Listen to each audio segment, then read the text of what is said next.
आप सभी को लक्ष्य कमांडर संघमित्रा गौतम का सादर नमो बुद्धाय जय भीम। मैं लखनऊ से भारतीय समन्वय संगठन लक्ष्य से नानक चंद्र रत्तू जी के द्वारा लिखी हुई किताब डॉक्टर अंबेडकर के अंतिम कुछ वर्ष अध्याय 12 अंतिम चरण, इसका दूसरा वीडियो मैं अब बनाने जा रही हूँ। प्लीज आप लोग इसे भी सुने। प्रतिज्ञा पर पुनर्विचार।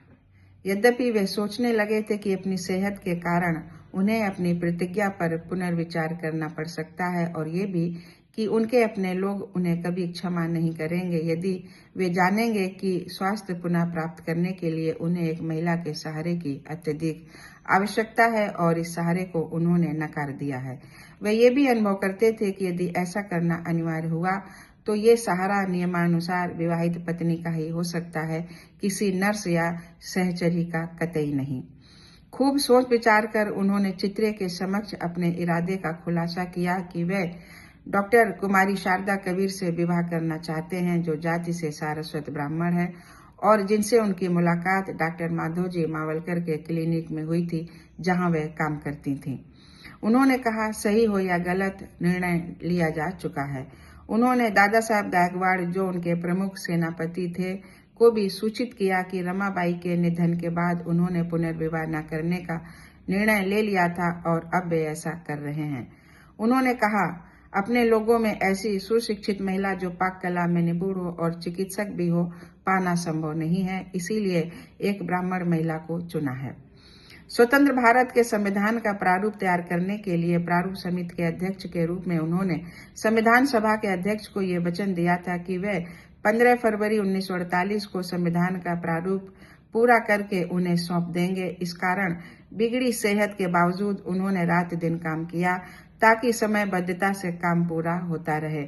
उन्होंने प्राय अकेले दीवानों की तरह कार्य किया तथा अपनी संपूर्ण ऊर्जा, लगन, शारीरिक शक्ति व दिलो दिमाग सौंपे गए कार्य को पूरा करने में लगाए और फरवरी के अंतिम सप्ताह में उसे अध्यक्ष को सौंप दिया।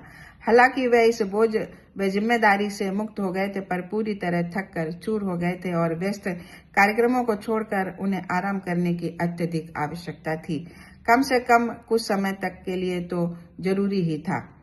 15 अप्रैल 1948 को डॉक्टर अंबेडकर का विवाह डॉक्टर शारदा कबीर से उनके नई दिल्ली आवास 1 हार्डिंग एवेन्यू पर सिविल मैरिज एक्ट के तहत दिल्ली के deputy commissioner doctor MS Randhawa के समक्ष उनके निकट सहयोगियों की उपस्थिति में संपन्न हुआ। विवाह के बाद डॉक्टर मावलकर से उनका संपर्क भली भांति बना रहा, जो प्रायः डॉक्टर अंबेडकर के इलाज के लिए दिल्ली आया करते थे। विवाह के तुरंत बाद उनके सामान्य भोजन पर कुछ प्रतिबंध लगा दिए गए। उनके मजबूत दांत निकाल दिए गए क्योंकि चिकित्सक की राय में ये उनकी बीमारी की जड़ थे। उन्हें पत्थर के दांतों से शुरू में दिक्कत हुई, पर धीरे धीरे वे इसके अभ्यस्त हो गए। स्वतंत्र भारत के प्रथम विधि मंत्री के रूप में व्यस्त कार्यक्रम व संविधान का प्रारूप तैयार करने के अलावा उन्हें अखिल भारतीय अनुसूचित जाति संघ की सभाओं में सम्मिलित होने को बाहर जाना पड़ता था। इसके अतिरिक्त सिद्धार्थ कॉलेज व औरंगाबाद के मिलिंद कॉलेज में हो रहे कार्यकलापों से सतत संपर्क रखना तथा पुस्तक लेखन में भी व्यस्त रहना पड़ता था। हिंदू कोड बिल का प्रारूप तैयार करने में भी उन्हें प्राचीन ग्रंथों का व्यापक अध्ययन करना पड़ा। पंडितों व न्यायविदों से लंबा विचार विमर्श करना पड़ता था। उनका पूरा कमरा ही बहुतायत में एकत्र की गई सामग्री से भर गया था। उन्होंने आंख की खराब रोशनी और अपने स्वास्थ्य की परवाह न कर अथक श्रम किया, यद्यपि उनके चिकित्सक ने पढ़ने लिखने से मना कर दिया था। तेजी से गिरता स्वास्थ्य। पिछले 10 वर्षों से डॉक्टर अंबेडकर का स्वास्थ्य सामान्य नहीं चल रहा था। वे कुछ समय तक अपेंडिसाइटिस व उच्च रक्तचाप से पीड़ित रहे। आगे चलकर उन्हें डायबिटीज हो गई, जिसने उनके स्वास्थ्य का सत्यानाश कर दिया। उनकी आंखों की रोशनी भी कम हो गई और दृष्टि परीक्षण के बाद चश्मा लगाने व एक के बाद एक चश्मा बदलने के बाद भी उसमें कोई सुधार न हुआ। इससे वे और दुखी तथा चिंतित हो गए।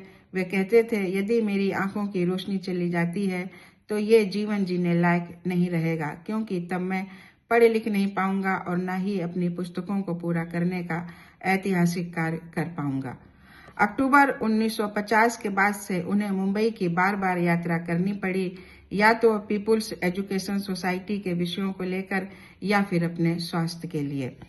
अपने गिरते हुए स्वास्थ्य और अपने चिकित्सक से ठीक होने की आशा की कोई किरण न देखकर उन्होंने किसी अन्य चिकित्सक या हकीम से इलाज कराने की बहुत प्रयत्न किया, पर इसका कोई परिणाम न निकला, क्योंकि उनकी पत्नी डॉक्टर मावलकर के अतिरिक्त किसी भी अन्य को ना तो जांच करने देती थी और न ही दवा करने देती थी, भले ही चिकित्सक को मुंबई से भारी यात्रा खर्च व अन्य फीस देकर बुलाया गया हो। उनके चिकित्सक द्वारा दी गई दवाओं से तथा भारी भरकम दावों के बावजूद उचित परिणाम नहीं निकलता था। वास्तव में दवा लेना कभी न मुक्ति पाने वाली आदत बन गई थी, जिसने उन्हें दवा सा लिया था। उनका वजन घट गया था, वे दुबले, चिंतित व दुखी दिखने लगे थे। उनके गर्म कपड़े जो बहुत ढीले हो गए थे पुनः सिलाए गए। उनके दुबले पतले पांव उनके प्रभावशाली शरीर का बोझ नहीं उठा पाते थे, जो समय बीतने के साथ साथ कुछ वजन खो बैठा था। जनवरी 1955 से उनका स्वास्थ्य और अधिक तेजी से गिरने लगा, जो चिंता का विषय बन गया था। उन्हें रोजमर्रा के कामों तथा नहाने, टहलने, कार पर चढ़ने उतरने, कपड़े व जूते पहनने व स्नानागार तक जाने के लिए भी किसी के सहारे की जरूरत पड़ती। उन्होंने मुझसे दाढ़ी बनाने व बाल कटाने तक के लिए कहा। अक्सर वे बिस्तर पर पड़े रहते, खाने की इच्छा न होती और आग्रह करना पड़ता। वे थोड़ा सा खा लेते और प्लेट मेरी ओर खिसका देते। जलवायु बदलने के लिए दिल्ली से बाहर ले जाने पर भी कोई फायदा नहीं हुआ। जनवरी 1955 के बाद उनका स्वास्थ्य सबकी चिंता का विषय हो गया। उन्हें सांस लेने में भी कष्ट होने लगा। एक ऑक्सीजन सिलेंडर खरीदा गया और उन्हें हफ्ते में 2 या 3 दिन ऑक्सीजन दी जाने लगी। जाड़े में उनका शरीर सेका भी जाता। उनके पैरों में बिजली से सभी इलाज किया गया, जो शरीर का बोझ उठाने में असमर्थ हो गए थे। वह एक हाथ में लाठी का सहारा लेकर चलते और प्रायः दूसरा हाथ नानक चंद्रत्तू के कंधे पर रखकर सहारा लेते। जाड़े में डॉक्टर की सलाह पर उनके विरोध के बावजूद उनकी सेहत में सुधार के लिए उन्हें थोड़ी ब्रांडी दी गई। इन सारे हालात से डॉक्टर मावलकर, उनकी पत्नी और नानक चंद्रत्तू वाकिफ थे, पर इसे गोपनीय रखा गया ताकि उनके अनुयायी घबराकर भयग्रस्त न हो जाएं। उनके निकटतम सहयोगियों दादा साहेब बी.के. गायकवाड़, एन. शिवराज, एस.एल. शास्त्री, राजभोज व उत्तर प्रदेश, पंजाब तथा अन्य जगहों से आए लोगों की हर संभव कोशिश थी कि एक मेडिकल बोर्ड का गठन कर उससे जांच आदि कराई जाए, पर यह इच्छा पूरी ना हो सकी, क्योंकि उनकी पत्नी इससे सहमत कतई नहीं थी और वह किसी को भी उनके आसपास जाने नहीं देती थी, चाहे वो कोई भी हो, कितनी दूर से क्यों ना आया हो। एक फ्रांसीसी महिला, मैडम L.F. बास्टियन, उनका इलाज करना चाहती थी, पर उन्हें भी निराश लौटना पड़ा। डॉक्टर अंबेडकर इस तरह गहरे धर्म संकट में थे और जीवन की आशा खो बैठे थे। रसोइया विक्टर, जो विशेषकर पाश्चात्य शैली का भोजन पकाने के लिए रखा गया था, हटा दिया गया, क्योंकि उनका पकाया भोजन उन्हें पसंद नहीं आता था। वे बेहद चिंतातुर और हार्दिक रूप से टूट गए थे। जो भी उन्हें देखने आता उसे महसूस होता कि मृत्यु अब सिर पर मंडरा रही है। हर व्यक्ति यही कहता कि अब वह बुझती हुई ज्योति हैं। हालांकि लोगों को उनके मनोबल पर आश्चर्य होता, क्योंकि उनकी आश्चर्यजनक बौद्धिकता पूरी तरह अक्षुण्ण थी। यद्यपि शरीर डायबिटीज की भेंट चढ़ चुका था। उनकी आशा कि दूसरी शादी के बाद बीमारी से मुक्त हो जाएंगे, उनकी अच्छी तरह देखभाल होगी, वे ऐतिहासिक पुस्तकों को लिखने का कार्य कर सकेंगे, अपने दबे कुचले भाइयों को बेहतर भविष्य दे सकेंगे और बुद्धम का उसके जन्म स्थान व दूरस्थ स्थानों पर प्रचार कर सकेंगे। काफी कुछ अधूरी रह गई। इससे वे हताश हो गए और कभी कभी रोने भी लगते थे। तो साथियों, ये चैप्टर पूरा हुआ। जय भीम, जय संविधान।